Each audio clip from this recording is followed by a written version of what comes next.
see you. We are very fortunate to have with us three people who are intimately involved in this subject from their own perspectives, who've been dealing with it for some time. Doug Frantz is Assistant Secretary of State for Public Affairs right now, so currently holds that position. Kathleen Carroll is Executive Editor and Vice President for the Associated Press, BAP. And Joel Simon is the Executive Director of the Committee to Protect Journalists, and of course deals with this issue and many other issues around journalism day in and day out. I could say I don't know where to begin because there's so many questions, I think, coming from our conversation with Mrs. Foley and Mrs. Tice. But why don't I start with you, Joel, because you've been dealing with the families and been involved with the government. What should we know about the situation the families are dealing with when there is a journalist held in captivity and they are either in a situation like the Tices where they don't know, they don't have information or they don't feel they're getting information, and in a situation like the Foleys where they were actually talking to the captors but ultimately were not able to make a difference? Well, Judy, let me back up a little bit and talk a little bit about the moment in which we're living now in terms of the danger that journalists are confronting around the world. The last 3 years have been the most deadly and dangerous period we've ever seen for journalists. More journalists killed, more journalists in prison. The surveys that are used to measure press freedom suggest that press freedom is in decline around the world. And any journalist who's out there doing this kind of reporting will tell you there has never been a more dangerous time to be a journalist, unquestionably. And the tactics that journalists used to use to keep themselves safe, one of them was just simply identifying yourself as a journalist. That was a bit of an insurance policy, and in the current environment, of course, that's ineffective. And journalists always envisioned, you know, if something terrible happened, you would have the opportunity to say to your captors, look, I'm a journalist. If you kill me, who's going to tell your story? Well, that's not an argument that's going to carry the day right now. So what we're seeing in this environment is really an explosion of journalist hostage-taking.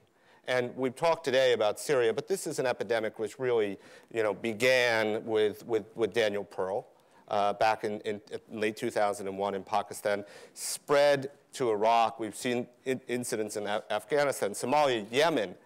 And in Syria, the numbers have just been staggering. We've had as many as 90 journalists kidnapped. 20 journalists, we believe, are still missing. This includes Austin Tice, but most of them are Syrian, and most of these Syrian journalists are being held by the Islamic State. So we are dealing with so many families in so many different circumstances grappling with these issues. And the main thing, the common experience that I see is just a sense of being completely overwhelmed. You know, whether you're an American or whether you're a European or whatever nationality you have, whatever resources are available, there's a feeling of helplessness and powerlessness. And that, I think, if you look at this in a US context, I think that's what the hostage review policy and our government needs to do, is find a way to empower the families so that they feel some element of control in an environment in which they've effectively lost control. Well, picking up on that, Kathleen Carroll, tell us about, as we are talking about these two specific families, but to broaden it out a little, to pick up on what Joel was just saying, what is it like for news organizations in this new environment? As we've heard, it hasn't been this way for a very long time. It's a relatively new phenomenon. How are news organizations adapting to this? What are you having to do? Well, journalism has been a dangerous profession for a long time, but the dangers were more known in the past. I think you understood that if you were going to embed with the military or cover a war, that there were sides, and you could identify yourself, as Joel said, as the press. One of the frustrations now is trying to find guidance that you can give both to other organizations, to the profession, and to freelancers who want to go out for circumstances that are totally out of control. You can't know what to do in advance if you don't know what your captors want. I mean, all the strategies that any of us have been involved in a circumstance where someone is missing have to do, well, I can figure out what to do if I know what somebody wants. And if you don't know where they are and who has them or what somebody wants, how do you figure out what that strategy is? Now, there are things that the profession is doing to help particularly freelancers and to help organizations that hire freelancers. Next week at Columbia, a new set of guidelines for news organizations and for freelancers will be unveiled. It's been the result of a lot of work with organizations like CPJ, organizations like Reuters and AFP and AP, and every alphabet soup that you can think of, people who are trying to get ahead of the situation enough so there aren't Foley families and Tice families as often and hopefully ever. But I think the real question for all of us as news consumers and news employers is, is the story worth the risk? And that's a question we all ask ourselves, both in the field and at the home office. And the answer is sometimes no. But what are the circumstances that give you some knowledge about when is no? Yesterday it was okay. Today it's not. Right. And matching passion for telling untold stories against that question of, is this story worth it? Boy, there's no handbook for that. Let me just quickly follow up and ask you, has the AP had reporters on your payroll in Syria in the last period of time? I mean, tell me about that. Tell us about that. We are not in Syria as often as we were, no. We have a Syrian staffer in Damascus. We have Syrian staff in Damascus, but we aren't going into the country like we were. We can't do it. Doug Frantz, Assistant Secretary of State. Let's talk about the government's role in protecting journalists. I mean, typically the relationship between the press and government is one that's filled with questions and demanding answers and wanting to be accountable to the public we are reporting to. What is the role of the United States government when it comes to American journalists in dangerous situations overseas? Well, first let me thank Mrs. Tice and Mrs. Foley for sharing their stories with us and airing their issues with the administration and government policy. I hope we can address some of those this evening. What's our role? Our role with journalists is just the same as it is with any American citizen who gets into trouble overseas. We will put all of the resources possible at play to try and get them home safely.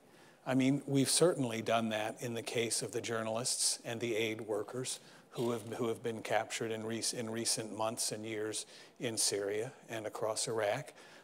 We're committed to doing that. I think the president ordered this review because, in part, we're seeing the very new phenomenon that Joel described, and we weren't prepared to cope with that. We didn't really have the right responses in place. And I think there was a recognition at the highest levels of the U.S. government that we need to do more. We need to be better. I would have preferred to have Mrs. Foley and Mrs. Tice sitting here saying not that news organizations had done everything they could for them, but that the U.S. government had done everything it could for them. Because I think truly that is what we want to do. We've been inconsistent. There have been some issues in the past. I think this whole of government review is addressing those, and I hope that it fixes them. There's no panacea here, But the very best minds in the U.S. government are applying themselves to this. It's not just the NCTC. The NCTC is running this. This is the National Counterterrorism The National Center. Counterterrorism Center, which is our intelligence center, they're running this review, but it's a whole of government review. The State Department is there, the FBI is there, the intelligence community is there, the Defense Department is there, and we're going to come up with a better policy. We're going to come up with something that is a consistent approach to dealing with these hostage situations and captive situations. And equally importantly, we're going to come up with an approach that deals better with the families and brings them into the process. Will they ever know every single detail? Probably not. Some of those details shouldn't be shared with anyone outside of the people who are directly involved in trying to rescue these hostages. But I do want to say, and I wouldn't be sitting here if I didn't believe this, that the government is determined to do better. We're determined to do a better job. I mean, there are 70 to 80 people working full-time on this across every relevant agency of the government, led by a 3-star general, and we're determined to get this right.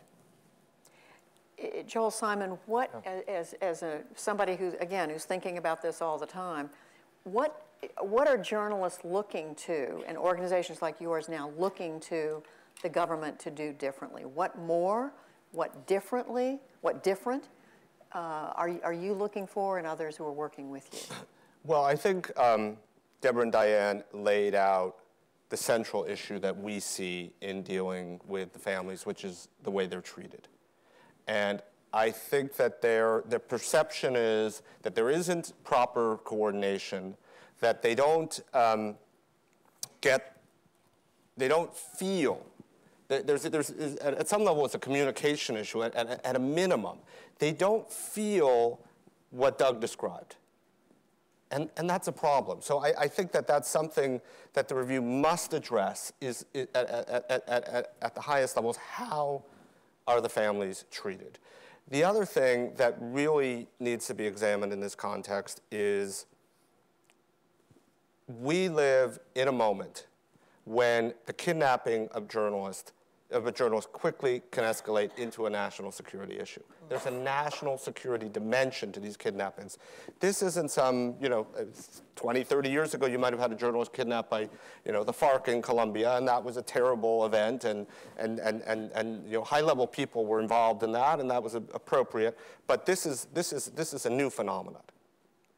And so there has to be systems in place that recognize the full dimension of this problem. So that's the other thing that I really think let me just say, focus on.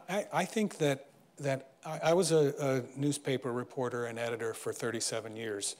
I joined the State Department 18 months ago, and so I think I've seen this from both sides. And I can tell you, Joel, that the U.S. government does take this seriously at every level, and we have had difficulty communicating consistently with the families. There's no question about that, and I'm confident that the review is going to fix this. But I think aside from being a national security issue, it is an issue about protecting and bringing home American citizens, regardless of the national security implications. Those often complicate the situation, but our determination is to bring these people home and reunite them with their families in every possible instance.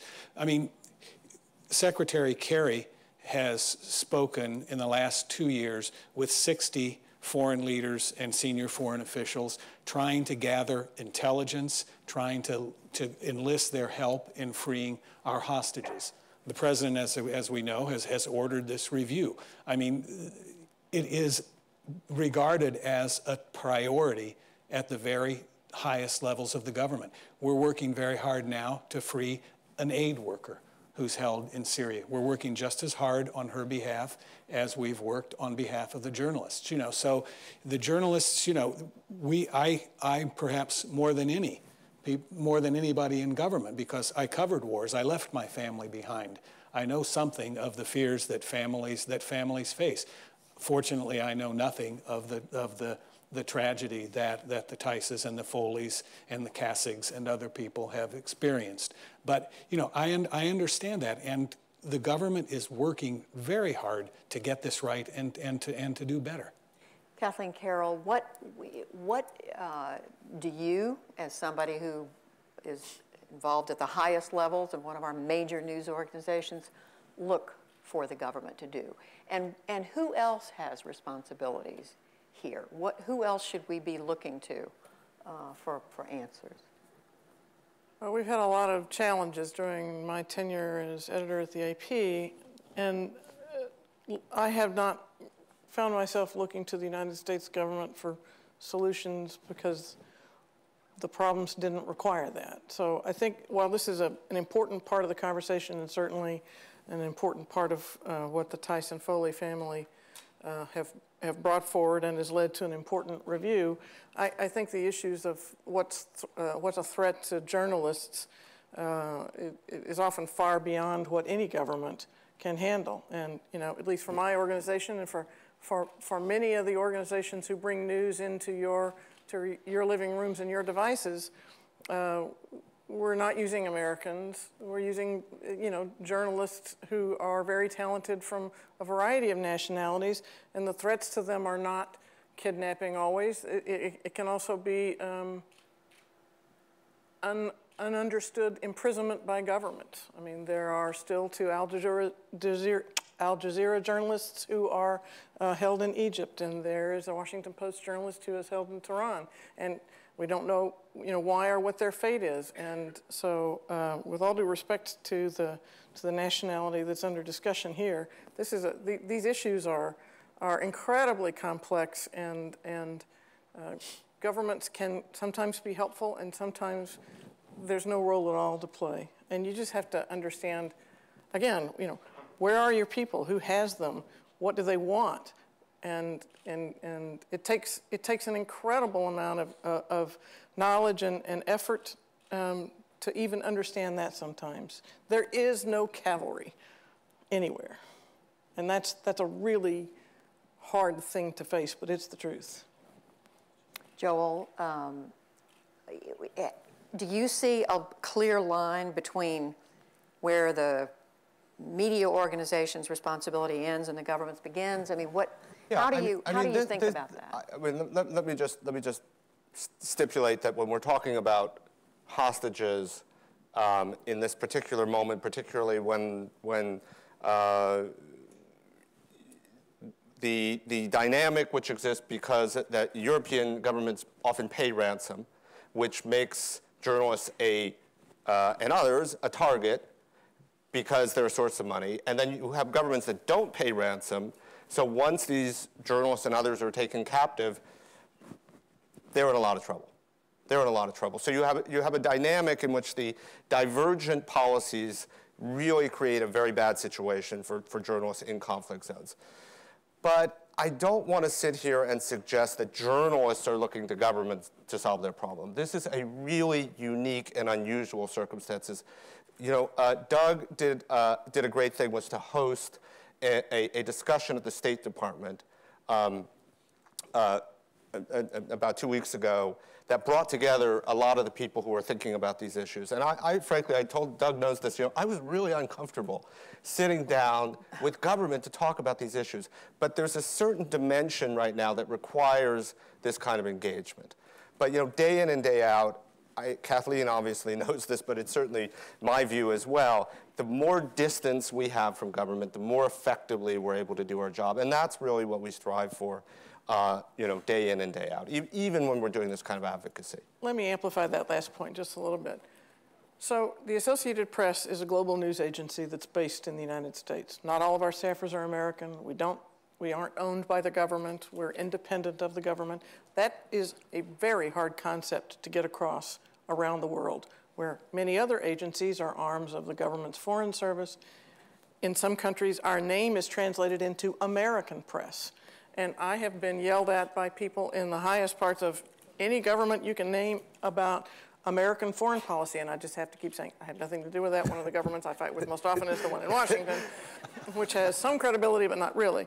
But being aligned with the government actually can be a real problem and a real hindrance for journalists of all nationalities. So to call, it's a tricky thing it's a tricky line to walk, We hear you. Doug Frantz, what can you tell us about this review process underway and some reforms or changes that may be happening? You heard what Diane Foley and Deborah Tice had to say. I mean, how much are their concerns being addressed by this? I think their concerns are certainly being heard. At the beginning of this review process, we sent out letters to the families of 83 hostages over the years, including the Tices and the Foleys. Some of those families, about 20 now, have come forward and shared their insights, and they're very valuable. They're part of the process that we're going on now. We're gathering information. This is going to come into some recommendations that will be sent to Lisa Monaco, who's the President's National Security Advisor. She'll work these through, and then we'll all work together to come up with a new policy to present to the President. You know, this is an ongoing effort. As I said, it's an all-of-government approach. It includes every single relevant agency. You know, we've got a pretty short timeline. The President gave us until this spring to come up with those first recommendations. I think from what I've heard, we're going to be very close to that deadline, and we'll get it there. There is a sense of urgency here. There is no question this is a situation that is deteriorating, as we've seen in the last few days. And so there is real urgency to get a policy, but we have to make sure it's the right policy. We have to make sure that we address the concerns of the families, that we address the safety of the people who are trying to negotiate the freedom for hostages and captives. You know, this is not a simple problem. There is no panacea, but I think the government is determined to get it right. Can you say anything specifically about what you're doing to address? I mean, we heard them say repeatedly communications. They felt one agency wasn't talking to another, tension between one branch of government and the other. They mentioned the FBI giving information, never getting information back, being told, trust us, being told, we'll bring your son home. Sure, I can. I've been in government now 18 months, and it's often difficult to find agencies talking to each other. That's why this is an interagency process.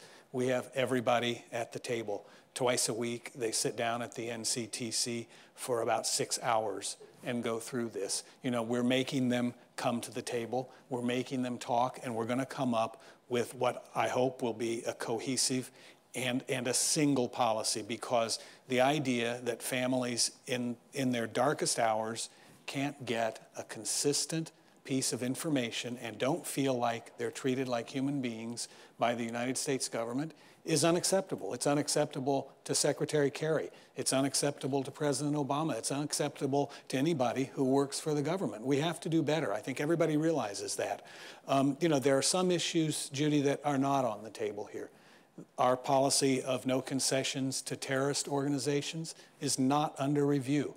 That's a principle of the U.S. government. It's a policy of the U.S. government. I think personally there are very good reasons for it.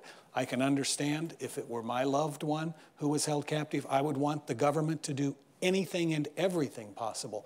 But frankly, the policy and the belief is that if we pay ransom, we put targets on the backs of every American overseas, and we also feed this kidnap economy that has grown up. We provide money to the coffers of groups like ISIS and other terrorist organizations that we're trying to destroy.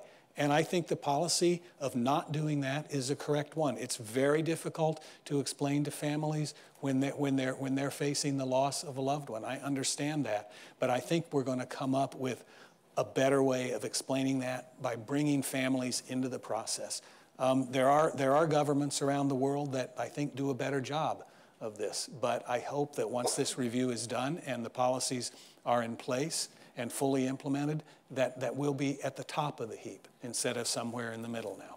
I want to give both Joel and Kathleen a chance to respond to what you just said. And I also, Joel, and Kathleen, I want to ask you both about the distinction between full-time employees and part-time freelancers, and how you see, I mean, what should we understand about the complication it presents when someone is not a full-time employee and yet they are doing work for you on a freelance basis? Well, I mean, I'm going to talk generally about freelancers. I mean, one of the things that the data indicates is that a much higher percentage of journalists killed and imprisoned around the world are freelancers. The reasons for this are obvious. We know that the way that news is gathered and disseminated has been completely transformed. And so it's possible to go into a conflict zone with very little support and to do journalism. And of course, that has some value. But when things go wrong, these people obviously have much less support than you would have, for example, if you were working for the AP with the full resources of a global news organization behind you. And you know what I see from my end, and fortunately this has not been the case with either Diane and Deborah, which have news organizations standing behind them. But I have seen situations where families are essentially on their own. They're really on their own, and trying to deal with these life and death issues without a news organization behind them. So I think we, as an advocacy organization, I think the industry certainly has to figure out a way to ensure that freelancers which are doing this, who are doing this kind of frontline supporting, have the training and have the support that they need, and have the possibility, should things go wrong, to to not, so that the full weight is not on the families, because that is really an untenable situation. Kathleen, what would you add? Well, I agree with everything that Joel says, and I think one of the things that has been productive in the last several months have been the conversations like the one that Doug organized and the ones that AP and other news organizations have been having about, all right, what are our best practices? What are the things that news organizations who might be more inclined to use more freelancers ought to be thinking about? There just has to be quite a bit more mindfulness on the part of both the freelancers and the organizations who hire them. You can't, the days when somebody, could go off and call back, I mean, we all know that those days are just so gone. And, you have to know who you're talking to. You have to have an agreement with them. They're in a terrible place. I've actually had editors say to me, not at the AP, but at organizations, well, they were there. I thought they would know what was safe or not. And I said, oh my God, they're trying to sell you a story, or a picture or a video. You can't absolve yourself of responsibility for these folks who are out in the field for you. There has to be much more purposefulness.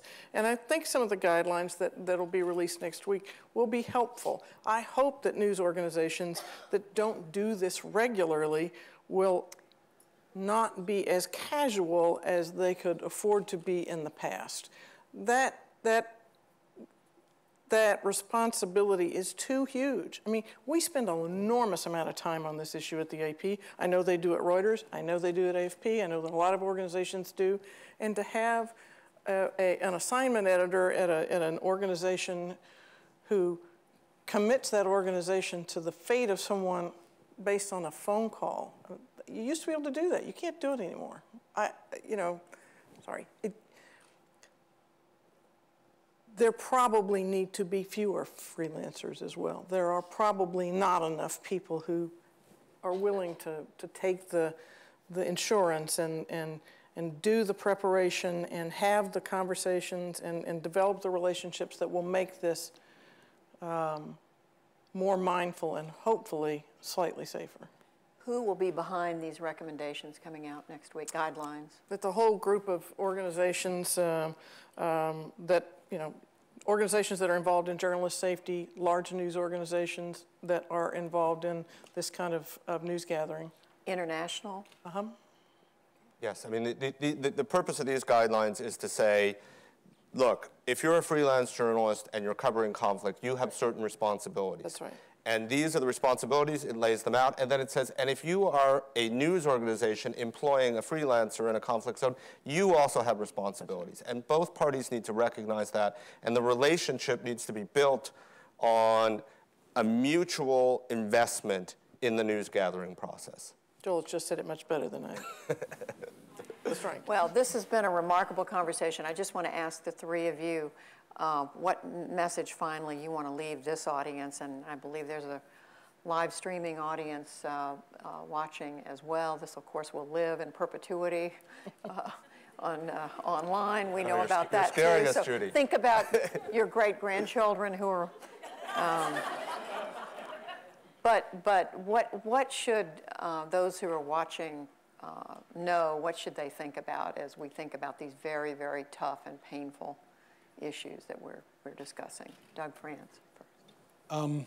Since I'm here to represent the government, I will say that to Diane and Deborah and John and the other families that we do hear you and we're trying to do better. We have every good intention of doing better, and those aren't just words, but there are actions that are unfolding now, and we appreciate your participation in this process because we will do better for people who find themselves in these situations in the future.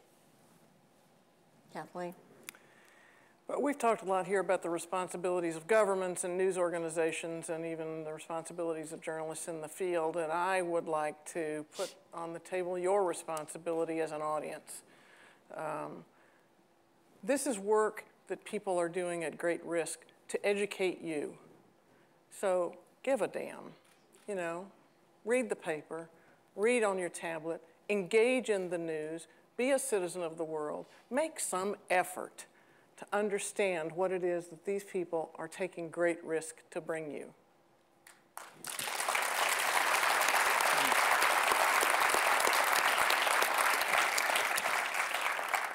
Well, that's, you said it, Kathleen.